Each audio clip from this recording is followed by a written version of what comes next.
Well, thank you very much to everyone for joining us here.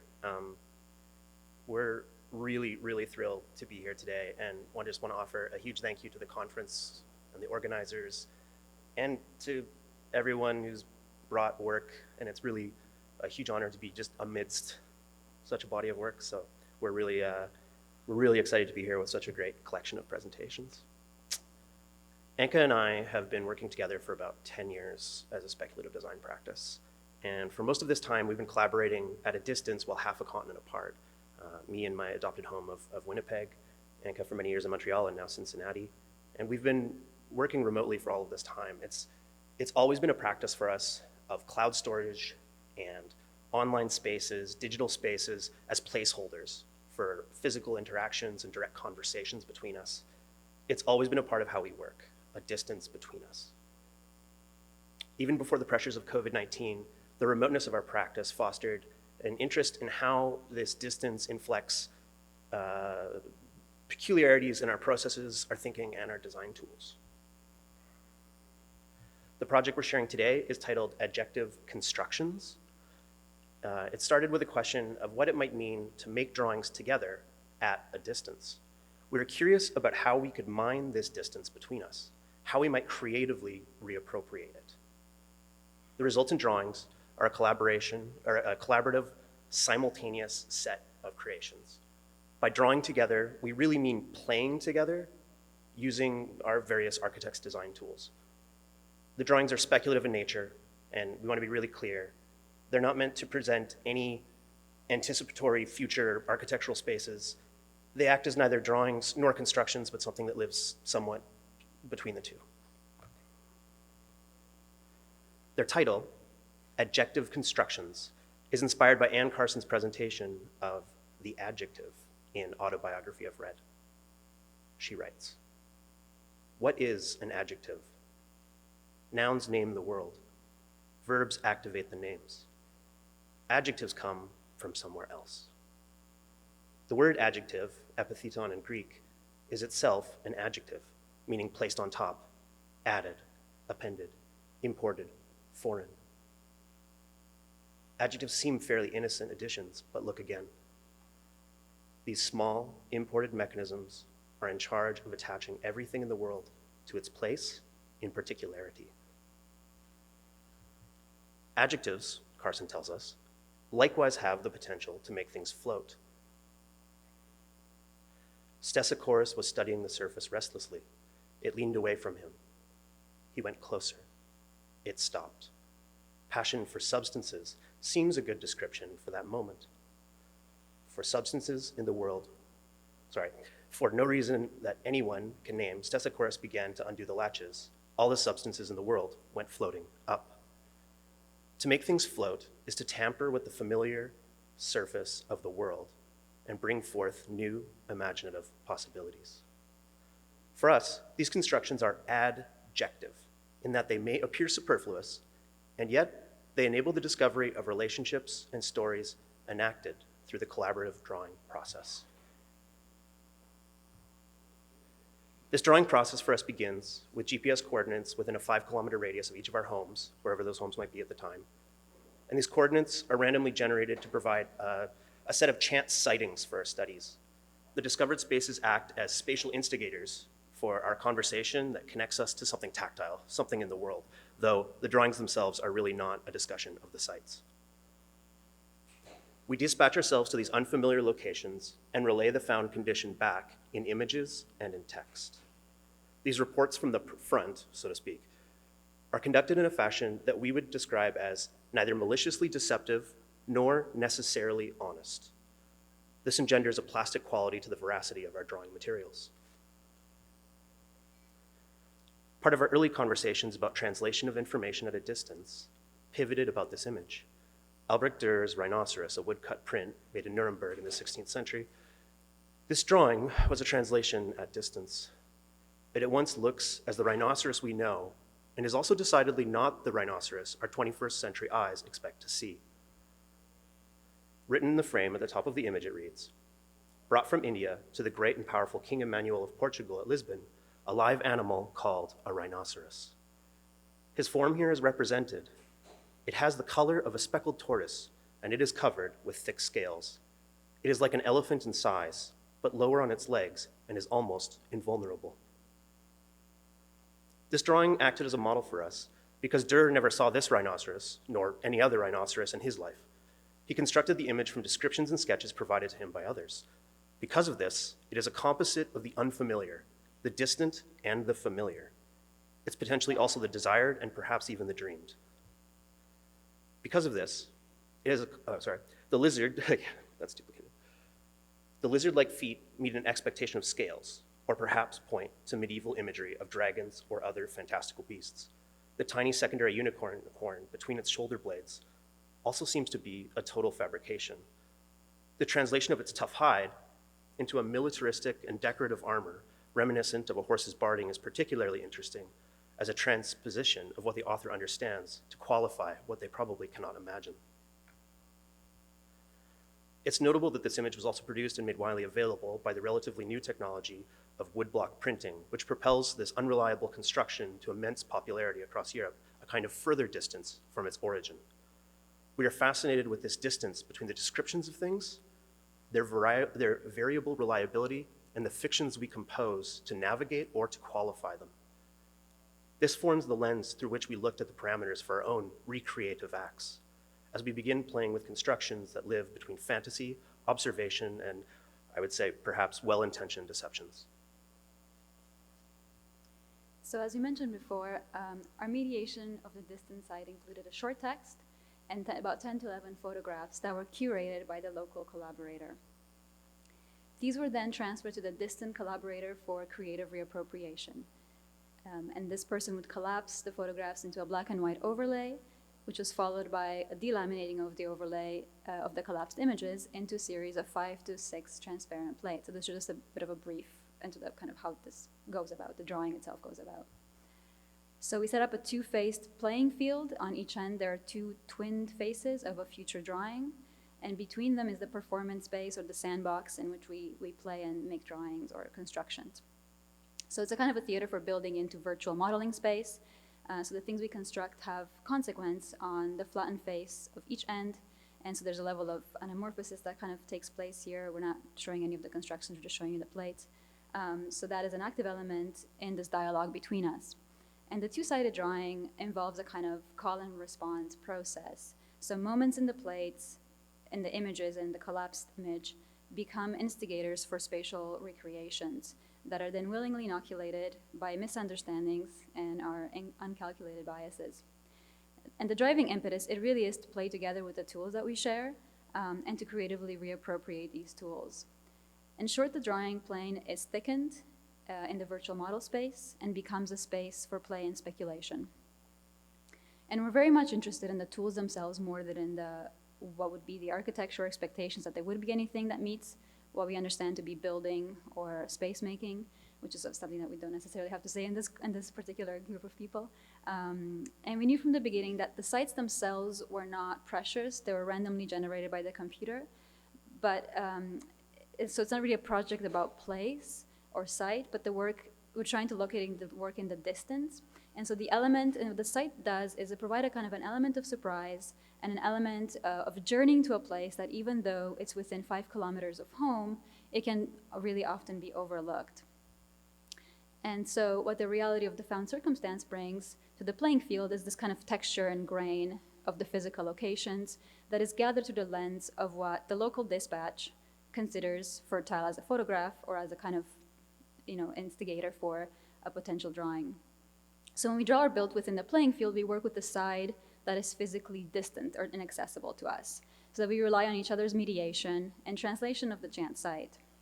And there is a level of mischievousness in this translation, and the real goal is speculative and to try to get the drawing and to respond to the person or the person to respond to the drawing. And so the process, we say it's openly fictive and playful.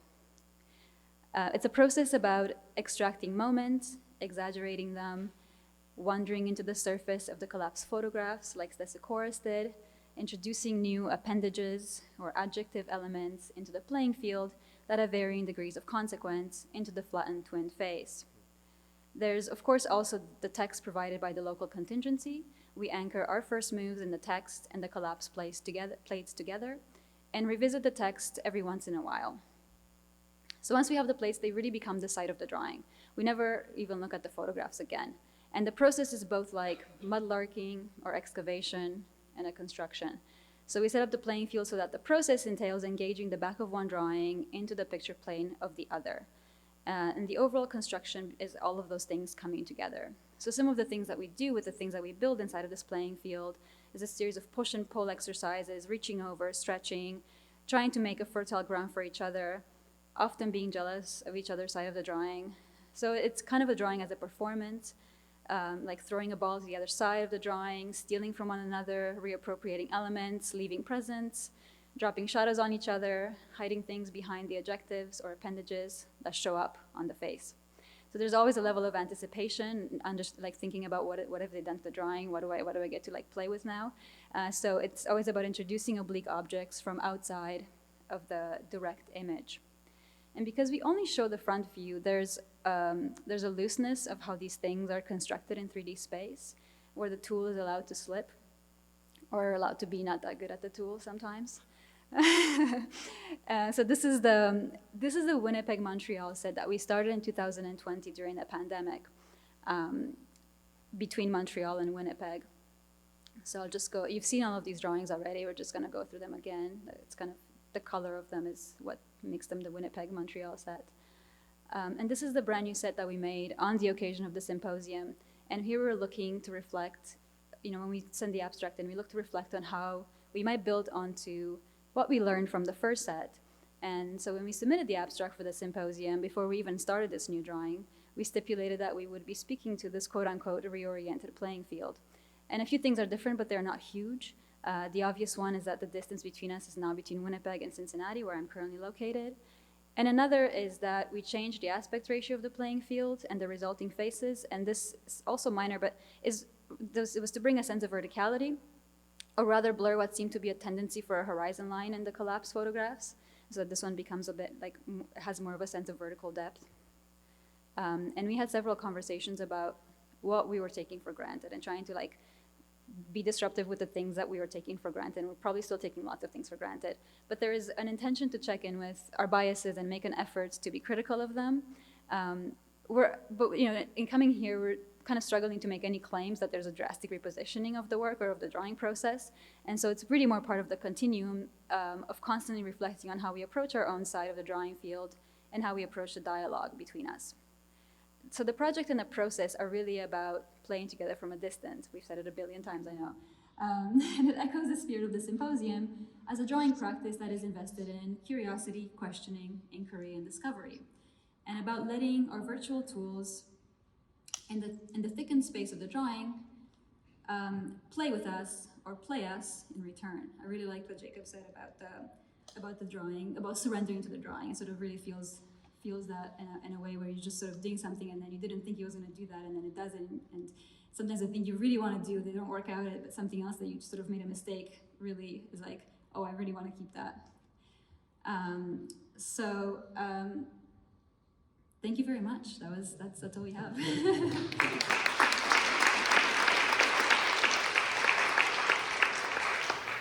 Because you're very aware of your GPS location, distant tools that can lend to collaboration. Do these floating drawings end up grounded in the end? Does the distanced collaboration allow travel in a way between the floating and the ground? Perhaps more difficult if one works alone. In terms of grounding, I really would say no. I don't think that they ground in the end. If they're grounded somewhere, it's solely in the relationship, the collaborative relationship between us, not in a real corporeal spatial sense or geographic sense. I think the GPS is a means to an end, and if it's grounded in anything, I don't know. It might be grounded in like our naivete. That might be the best way I would say. I mean, I think there's a lot of implications in that question, and I don't actually know how to even bite into it. But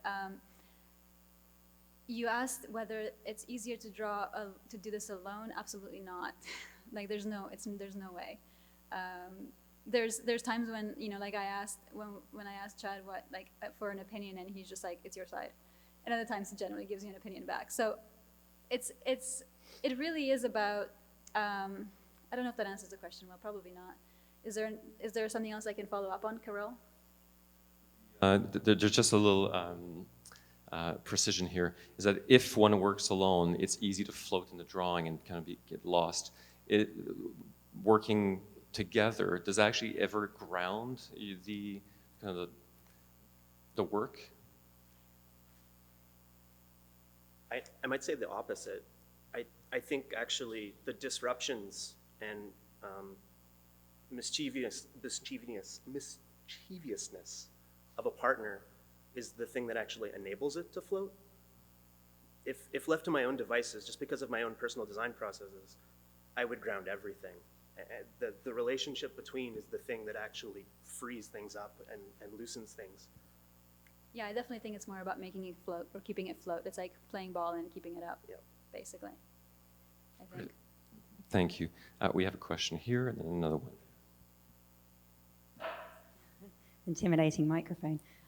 Thank you for a beautiful set of conversations and curiosities between your process, both the talks. And I think there's a really amazing parallel between how you work as pairs. And as a kind of aside, I'd be interested to almost, I don't know, provoke that and wonder how the two pairs might pair. Or I think there could be something really curious in that. But my question was about, it's really conversational and it's beautiful to see the accumulation and to be able to put yourself in the different layers. But I wondered, these are obviously formed by conversations, negotiations, back and forth, call and response. How important is the order in which those happen or the reactions to one or the other? And have you thought about allowing us in to the development of the drawing? Or is that not something you think is important?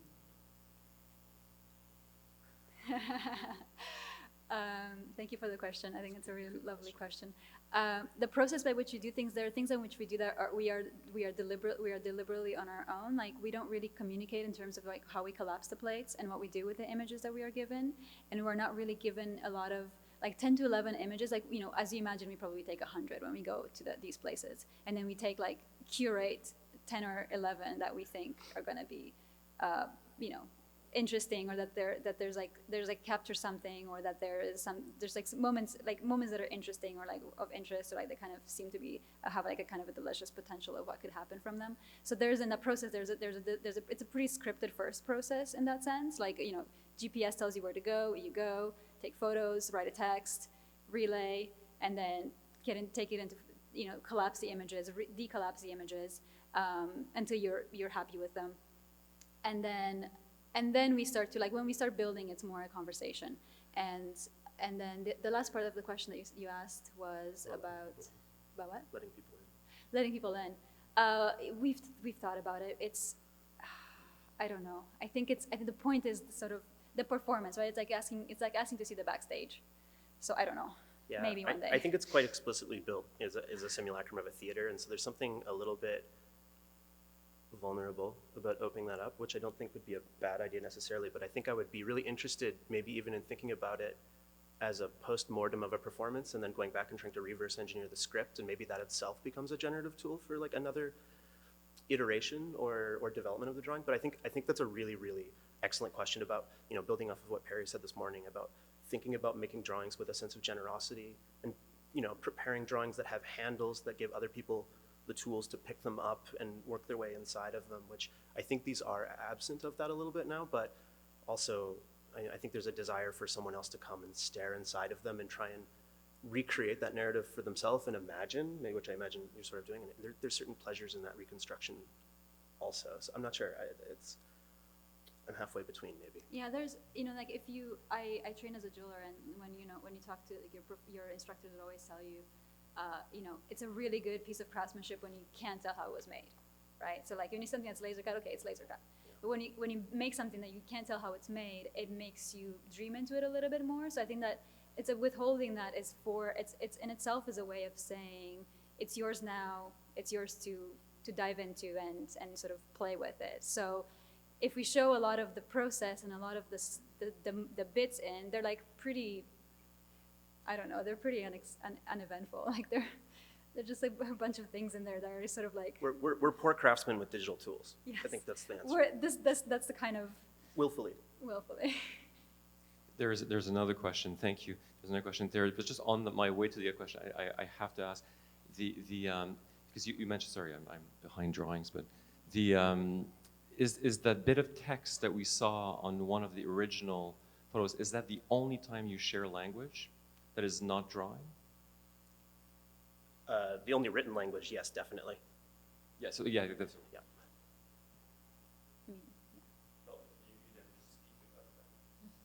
We speak about them, like we have conversations about them. But they're They're not like, pretty opaque. yeah, they're just technical things. Yeah. It's just like, how can I turn this transparency? There's no alignment of and- motive. No. Thank you for your really interesting presentation. I was wondering, during the unfolding of your work, is like the first, I mean, in terms of the reading of the image itself, it's the first images that you show.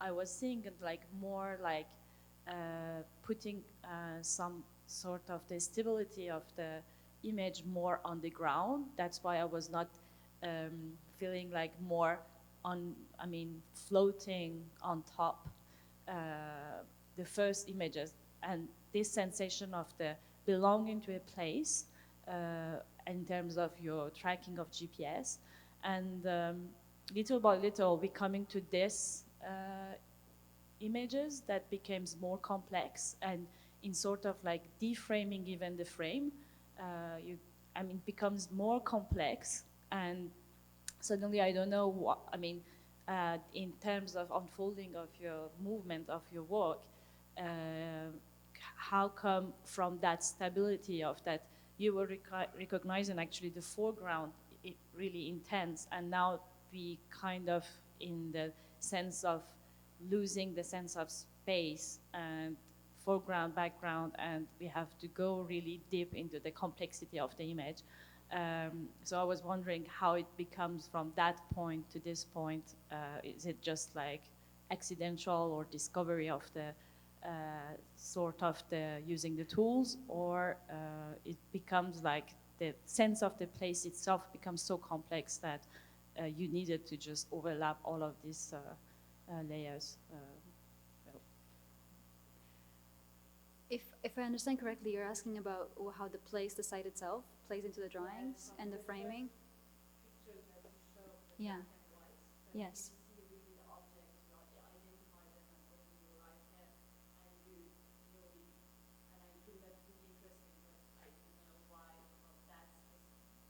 Specific actual recognition of the objects, you arrive at this complex images that you don't, you lose them, you lose the visibility of the sense of place, and it becomes really complex, and you don't know anymore about the Winnipeg or Montreal or any places. That's why I was saying. That's quite deliberate. Do you want to answer that, or? I mean, maybe the only thing that I would say is that I'm a little ambivalent about the prompts that we start with. As much as because we're just fussy people, we fuss over them. Like Anca says, you take a bunch of photos and you curate.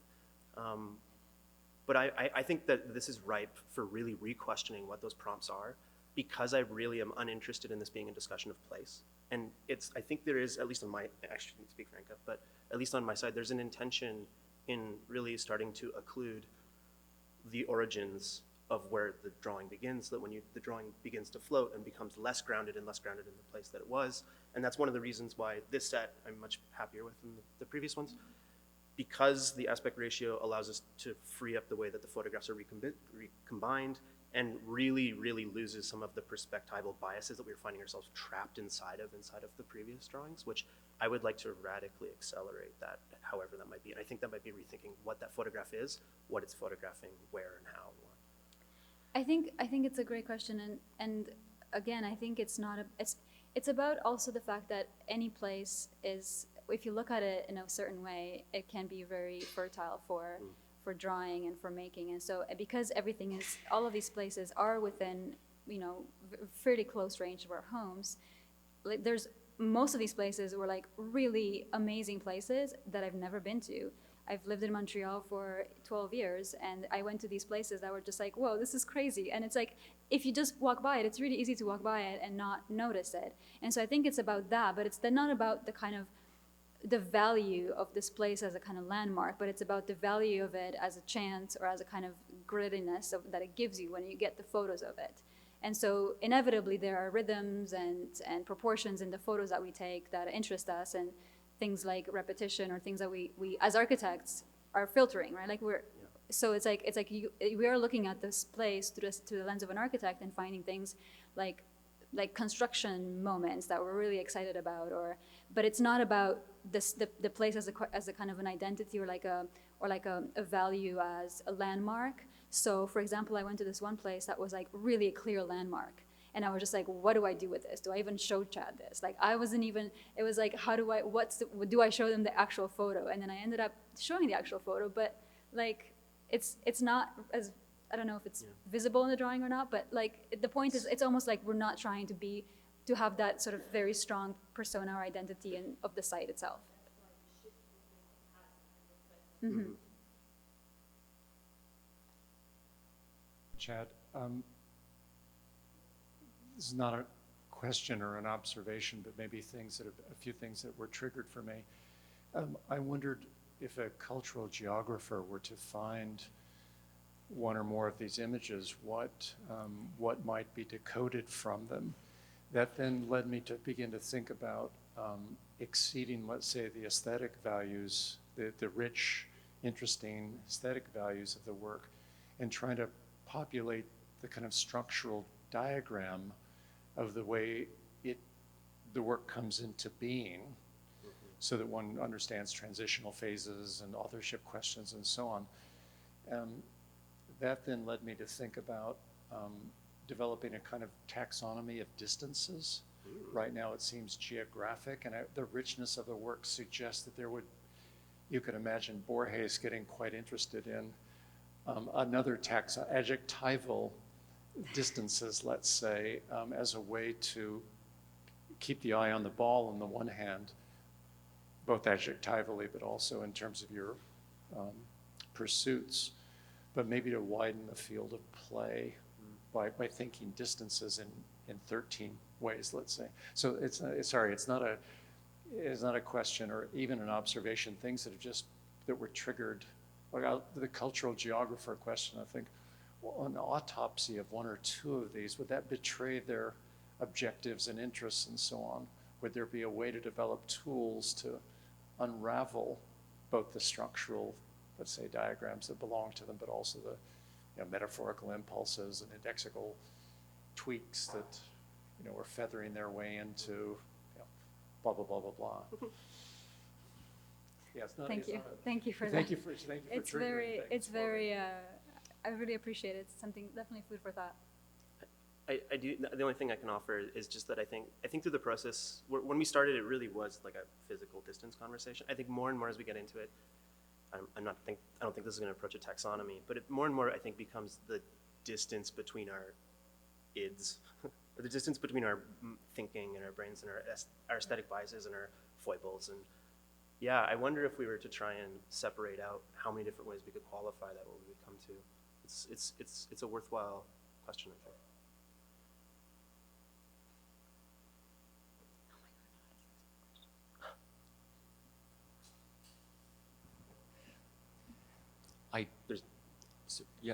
There's a question. Oh, thank you. Yeah, nada. Well, everyone else needs it. So I'm sorry. It's just an observation, because I'm sitting so far back from these two drawings that I'm actually not looking at them as two drawings, No. but actually looking at them laterally.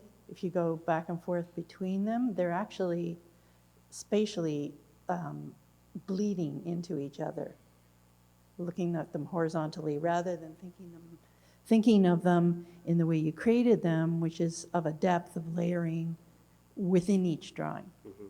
So just, I don't know what you, like, I kept thinking of Vesalius's backgrounds in his anatomical atlases, where the background of every single one of these several anatomical images is actually a single landscape. And that's what I start seeing that when I look at these two beside each other, because it's their connection beside each other, I think that's really interesting. And that might be just my proximity from back here, but. I think Michael Young wants to answer the question, or unless you want to do it. I'm gonna tag on a little addendum, an adjective to the comment from Nada, because I was looking at him also as a recto verso. There's something about the thing that escapes the frame above and below that seems to suggest that they're the front side and the back side of something. So, yeah, maybe this is again just something that comes here from the back, where you're seeing different things than we would if we were up there with the detail. But I don't know, so added on observation, not a question, but something super cool and curious. Yeah, the reversal of it, I think, is really key, that we try really hard. I mean, in the process of working, because we're speaking through the membranes, we're only looking at one plate in the construction. But the cause and effect is ecological inside of the drawing, where everything has a consequence, and you end up with these strange sort of occurrences that come up on either side. And we only ever want to see the drawings as pairs once they're in some state of completion, because they are one construction, one spatial thing. And I think maybe to speak to Nada's comment and that expansion, I'm really curious about if we break the frame and start to, and I don't know what this looks like, but something that is more of a Mobius strip or a panoramic construction using the same techniques, I'd be really interested to see how it really starts to bend some of the sort of more structural components of it. We have two more comments, and then also Mark first, and then Brian, that will be our last. Sorry, thanks. Very quickly, I think the adjectival idea is really, I thought it was very nice, very interesting. It's wonderful that you speak, you're in dialogue with Anne Carson about this is such a sort of wonderful thinker and poet. It's interesting though that it kind of, it comes out to work from the Greek because of a translation. It seems to me that the Latin root's a little bit sort of different in the sense that it has etymologically, it has the sense of being thrown and thrown to something, thrown toward something, which raised the whole question of transmission and the thematization of the transmission of the work. And it made me wonder if there was a kind of drawing that was about the transmission that wasn't actually about what either of you were doing, but was about the passage between the two of you. So for example, if you wrapped the drawing on the outside and mailed it to one another and were interested in the marks that it picked up, a kind of drawing that was actually produced out of forms of transmission in the way that we have, if we have material documents or material things that pass down through different hands or different ways, often we're as interested in the marks and the traits of the transmission of the things between distances, geographical forms of passage, forms of encoding and movement and marking and indexicality. Because you're working with the cloud, it seems to not engage that. And I just wondered if that was a sort of conscious decision that you had made, or if it was something you could be interested in, or...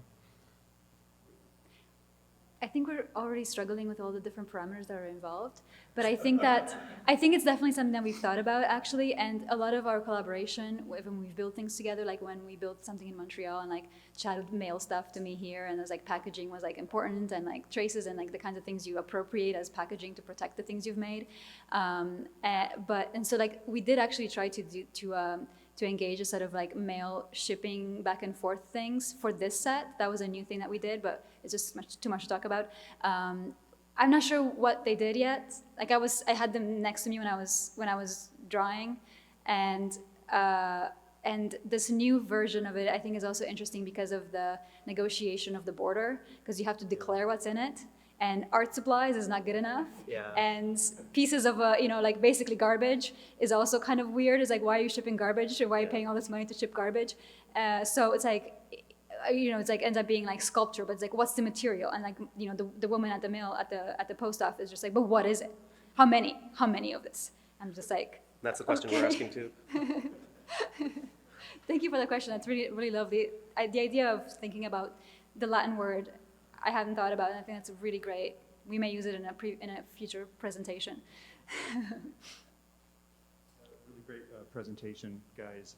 This is a very self-serving question, and to follow Perry's comment about the cultural geographer, I'm wondering if, in the spirit of an autopsy, you've spent so much time and energy doing the construct. If you were to do a drawing or a set of drawings that would not reverse engineer it, but to deconstruct these as the initial site, if there would be something that might be learned from that, or if a new drawing typology might emerge as a way of kind of a self-analysis. Again, this is a very self-serving kind of question, and it may be something that you're not interested in. It might be something that you've already thought about, but also, you know, following with the idea of even the artifacts that are generated with the transmission, whatever that might be, both digital and physical. If there's something else that might be learned, if there's something else that might change, if it might be a significant shift in the way that you think about not only the autopsy work, but the way that you would go back and re-examine your work as well. And this is coming from somebody who's done this kind of thing for so many years. I'm wondering, since you guys are of the younger generation, and we'll leave it at that, if that process might lend itself to what the next phase might be, and what might be gathered from that. I don't know if that makes any sense or not. I don't think that's a self-serving question. I think that's explicitly a part of our conversation at this point, is a question of like moving forward. Like really, the locus is not out there, right? The locus is here. I mean, like, all the work in the room, there to some degree, I think reflects that a little bit. And how we develop tools for ourselves to sort of pick that apart, I think is something that we're kind of just learning how to even talk about that together still at a really early stage. So I can't offer any concrete wisdom, but I think that's totally the territory that we're shooting for. Thank you for your question. Yeah, thank you. Thank you. Thank you very much for the presentation and lovely Q&A.